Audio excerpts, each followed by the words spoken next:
Yeah, excited to get ready to go play Arizona this week. They've been in some really tight ball games. I think they've lost two games in a row now on walk-off field goals at the end of the game. So they've played a physical brand of football in the front. They've run the ball well in their past games. They got a very similar scheme to us on the offensive side, and then defensively, it's a unique setup. They do a really good job with how they use their players. A lot of different personnels and fronts, rotations, coverages. I got a lot of respect for their coaching staff. Jonathan Gannon and their defense coordinator Nick Rallis and Drew Petzing on the offensive side, and then Jeff Rogers, their special teams coordinator. It's a really good special teams unit. Those guys are all highly respected coaches. They do a really good job with what they have there in Arizona. I think Budda Baker is a phenomenal football player. You see him all over the field. He's a real difference maker on their defense for him. He's fun to watch play football. We got our hands full with making sure we know where he's at on every play. But they got a good team. They got some young players that are playing well. They got some veteran guys that are stepping up and contributing in some important roles. Calais Campbell's still out there doing it at a high level, which is crazy to see how well he's playing. So good team, got to go on the road and go play good football if we want to win. Knowing that quarterback growth is not linear, wondering about the footwork element of quarterback growth. And are there any indications that is more or less linear? There's certainly things, especially when you're coming from the college game into the pro game, and the timing is so much more exact at this level, and the progressions of the quarterback, where his eyes go, what the route is, tied directly into his drop and his footwork. Those things have to be very precise, and it does take some time for guys to understand what that feels like and what it looks like, where your feet are tied into really the progression. And so as your feet hit the top of the drop and you take one hitch and your eyes go 1 to 2 to 3, that's a huge part of playing quarterback in the NFL. And it's a process that takes guys a little bit of time. We're still working really hard with Cam on those things. There's moments where it's really good, and there's moments where he's continuing to understand and get better at it. Those are high areas of focus for us in terms of the timing of the passing game, with tied in with his footwork and the discipline and patience of the footwork too. That's all a huge part of it. So it's a constant work in progress, and there's signs where it looks really good, and then we have moments where we got to keep correcting it. So I'd say the best thing is it's a work in progress. In terms of football, Cam's comments after the game the other day, but and certainly showed competitive spirit, fire, etc. Any concerns though? I mean, this is a guy that is not used to not winning and struggling either. How do you deal with him in terms of those things that he is not used to? Yeah, he's still he's a young player. He's the number one overall pick. He's the face of a franchise, if you will. He's got high expectations for himself. We have high expectations around him, and we all want to meet those. And his ability to be in that spotlight in that moment, I think, is a growing process for him. I think he's growing up. I think he's starting to understand the weight of his words, what those things mean when he speaks and everyone's listening and watching. And then even though he says, he follows up the commentary with a lot of the right things, it's the one-liner that gets taken. And, he's learning how to deal with you guys and how to understand, how to have those conversations and still, maintain the image that he wants to maintain as a starting quarterback. So growing up is not always easy, and I think there's some things that he's learning along the way, just like we all do. Back to the footwork thing a minute.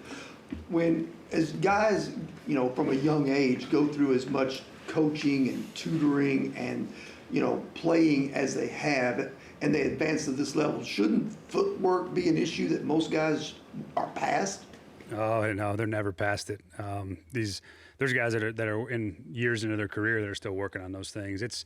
To me, I would liken it to it's probably similar to like a golf swing, right? Where you're sort of always working on it. You're always tinkering with it. You're always finding out where you can make it better, where you can be more efficient. Those are all things that guys are working on. I mean, all these guys still go all off season long to go see other quarterback coaches and guys to continue to work on it. It's a craft.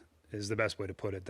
The footwork and the anticipation and the timing of playing quarterback it's an art form, and they spend a lot of time working on it, trying new things, tweaking it. So I would say it's never something that guys ever arrive to. I mean, it's something we're always constantly working on with quarterbacks, especially young ones. And sometimes they don't get the same type of detailed footwork and coaching in those years of the 7-on-7s and stuff like that. They just go out and play ball. So yeah, I think it's a skill, it's a craft, and it's something that we spend a lot of time on. What's your perspective on blocking out the noise in general for yourself, for the players? Is it something that you think is super necessary? I know Bones was saying yesterday sometimes he's motivated by criticism. What's your perspective on that? Yeah, I think everyone's got their own way of handling those things. Some take a lot more than others, but there's part of that you can use as motivation if you're looking for it.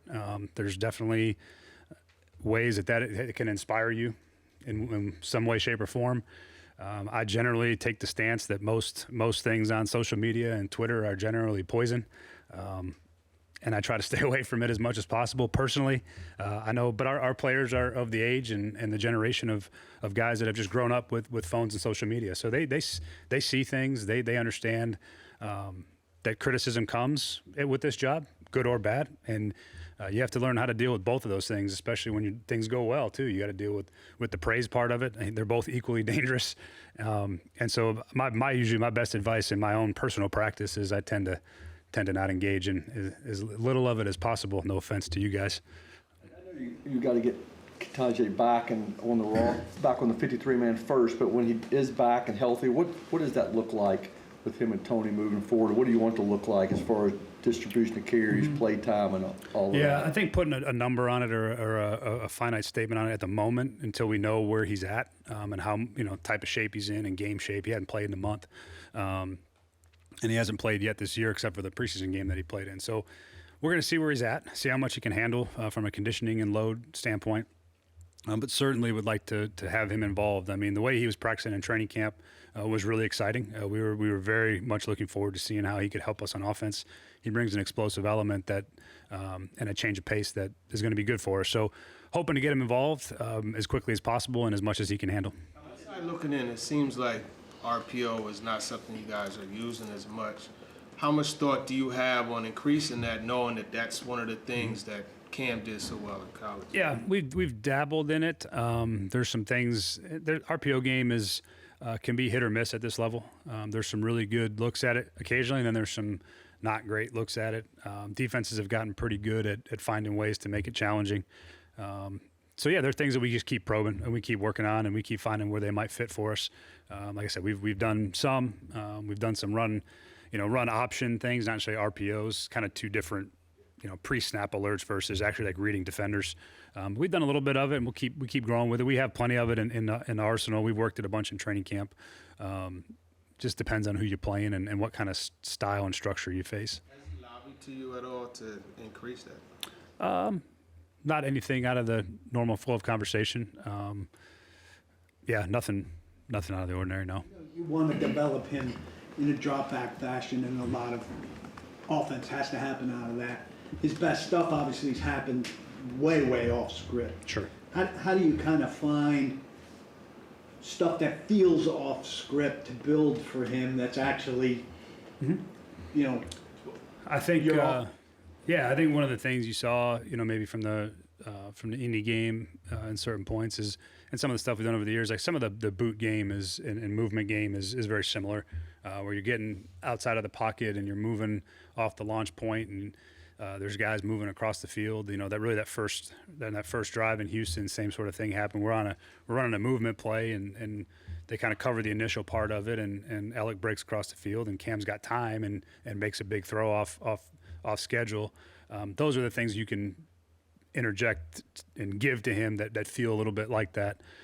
So that moving the pocket's always going to be a part of what we want to do, and that boot game and movement game is a good complement to that. I know you spoke real highly of Jeff's play so far this Yeah. year the other day. I wonder if those accomplishments are even kind of more noteworthy given A, the fact that he's getting double teamed at the rate he is, and B, that you guys really haven't had another consistent pass rusher Yeah. step up so far this year. Yeah, I mean, all of that aside, I just think that Jeff's playing football right now at a.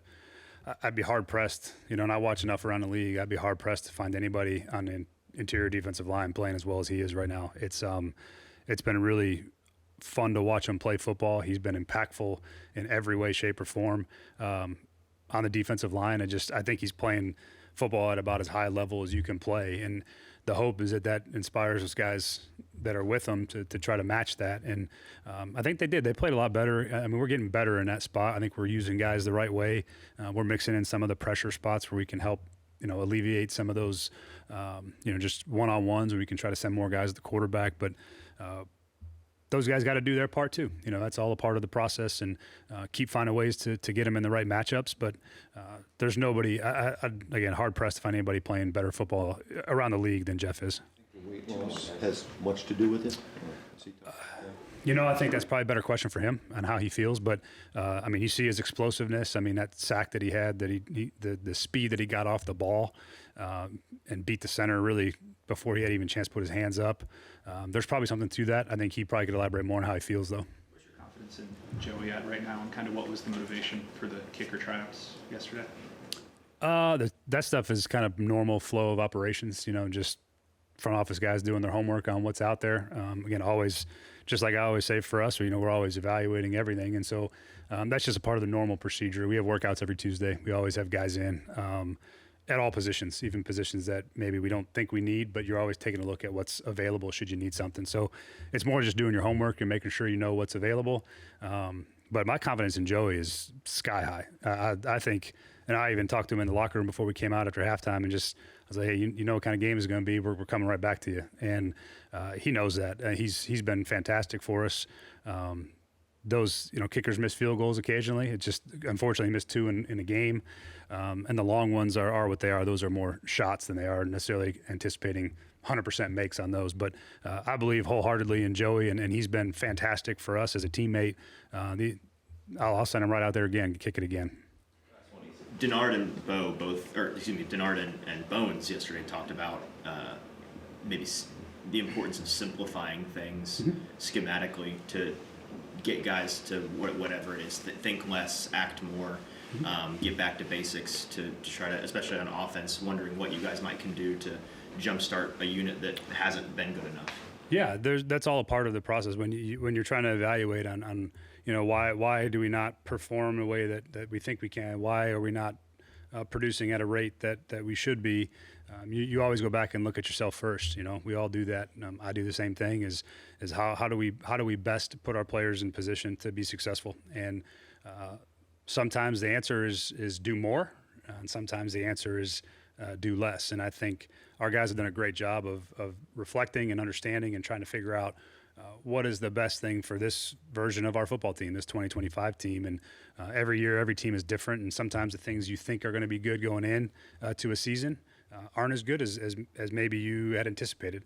So you have to be ready to pivot and adapt and adjust. And that's the name of the game in this league, is how quickly can you pivot and adjust and find a solution to a problem. And that's our job, is to find as many solutions as possible. And that's always a part of it, is what do we need to do? And if it is simpler, then that's what we'll do. If it's a different schematic approach, then we have to do that. And that's what the good coaching staffs in this league do. And we got to do a good job of finding a way to get a win. And that's our focus. And whatever that takes, we'll be willing to do. What are some of the areas that you've seen that needs improvement in that regard? I just think on a lot of the quick game, just keeping it consistent with the right footwork and then getting back through the progressions. Is there more up and down to it week to week? Than you expected, and obviously than you'd like, In what? and in footwork. Not really. It's more just when I have my mind made up, I would say that's the biggest thing. You mean by that, like, the mistakes come because you've made up your mind to work? Explain what you mean by that. Just whether it's man coverage or not, if I like my matchup, I know who I'm going to. I know, that me and him I got to throw him a good ball. He got to make a good play for us. Cam, it was clear you're frustrated, after all these losses. For you, how do you flush it and move on to the next game? Is that a tough experience for you to do? No, it's not tough. I've lost football games before. It's more just learning from it fast and minimizing it fast. That's the biggest thing. Then also, like, we got a lot of games we got to try to go 1-0 this week, try to go 1-0 every week. So it's really just trying to establish and try to get that first one. How was the response like from your teammates and after your statement? You know, we asked. Like, obviously, you're being blunt. You're keeping it as you said as well. Like, how's the response from your teammates been? Oh, that's been good. And then it's been also more of me seeing, you know, they side as well. So, you know, we had some conversations, but it's been good. We still the same teammates in and out outside the locker room. But I got some good guys around me. We know that we ain't play our best ball yet. We got a lot of potential on this roster. We just got to go prove it on Sundays. Have you been surprised at all by how big the response was nationally to people latching on to that comment? Not really. They gonna blow it up no matter what, whether it's good or bad for the Titans. So we trying to win football games. That's the biggest thing, and that's what we trying to go do this week. Do you care? No, I'm caring about my teammates and trying to win football games. Cam, we know how much self-confidence you have. When things are bad, I guess when things have been really bad just throughout your journey, I guess, what has kept your that sky-high self-confidence so high in those moments? Just knowing the work that I put in and my teammates put in every week, watching a lot of film, just going over simple plays, because at the end of the day, we got to execute the simple plays. We've yet to do that offensively on my end, and then just as a group, you know, just trying not to be in long situations. So it's more just executing and just remembering that, you know, it's always going to get better at the end of the day. It's just about us minimizing it fast, and we got to learn from it fast. So, you know, this week we can try to improve. And for the first couple, or for the maybe like weeks 2 and 3, it looked like you and Alec were very much on the same page, very good connection. Was that a little bit different in the last game against Houston? It looked like you guys weren't necessarily right on, perhaps, as much as you had been. Nah. I think it just comes down to me and him completing the football. On the back shoulder I threw it too early. I got to wait for him to turn around, look for the ball, and throw him a better ball. So it's real stuff that, you know, me and Ellie can fix. So, you know, we're not really too worried about that. We'll have another opportunity at it this week, hopefully. If not, we'll get in the future. Cam, you're a quarter of the way through your first season in the NFL. What do you say is the biggest adjustment that you've made now that you've been assessing yourself through these 4 games? I think the biggest adjustment is knowing that it's always going to be a close game, especially in the fourth quarter. No matter where it's going to be a shootout or it's going to be a 6-6 ball game, we always have a chance to win the football game at the end of the game majority of the time. So just always preparing myself that, you know, it's always going to be a fourth-quarter game. What are the challenges that you expect to see this weekend? I just think they're real good. Especially number 3, I think, you know, he makes a lot of plays on that defense. They got a great interior. They got a great, you know, guys around them, you know, the back end to help them. They do a lot of stuff with 3 safeties deep. So it's really more about us, you know, putting the ball in space, you know, having them tackle us, then, you know, being accurate and then run the ball good. Cheat codes, so to speak, to speed up the process, and when you're back there and you're looking and going through your reads, or you just have to take what's there? It's really a bit of both. You got to know the coverage, and you also got to be able to see space and take what is there. And then completing the football, we got to do that better. I think if we complete the football more, you know, it just help us keep the drive alive. Is there a high percentage of the individual drills that you do that are focused on footwork, and how much do they help? I think everything is not specifically just the individual time. It's that and seeing the play, seeing who's at what spot, then also seeing the progression. So it's a little bit of everything. How much hoping to get Tajay back, and what did you see from him when he was out here during camp? I'm really excited. He's been looking real good, especially today, finally getting him back. It's going to be able to boost our offense a lot just from what he can do, not obviously in the running game, but just in the check down game, giving him the ball in space, a little couple plays for him. But, you know, I'm excited to have him back. I've been waiting to play with Tajay, so, you know, I'm ready, and I know he's ready to go show out. As you guys continue to get the you know, what plays are up and down throughout the week, do you at all lobby for more RPO opportunities, and why do you think you were able to excel at that so much in college? You said the RPOs? Yes. I just think it's just how I was bred from coming out of a wing T offense all the way to, you know, spread offense throughout college and my time at Miami. And so I've always done RPOs my whole football life. And so it's really about seeing space, seeing leverage, and then if whoever the read is for that play, if he leaves, I can throw it, not hand it off. So once we get into it, I think it'll help us out a lot. But at the end of the day, we got to establish the run game. We got to establish a consistent pass game, and at the end of the day, that's gonna be what makes us be a good offense. So you feel like that's something you gotta kind of earn and work towards being able to do, as opposed to like being right there in the book right away? I think it just comes down to who we're playing defensively. Honestly, if you can truly RPO them, and I think it just comes, just game plan to game plan. What is it about plays on the move? In general, that seems to bring out maybe some of your best play? I would honestly say just getting outside the pocket, not making it scramble drill, but defining it, I would say. And then we have a lot of playmakers, guys like Gunnar, Chick, especially the tight end group who are real good. We're just giving them the ball in space, making them let people miss, and having them making it supposed to play for us. So I think it's going to help us just to play for the O-line to get a breather on our movement plays. So I know we're going to do a lot more of those, and then really just try to win a football game.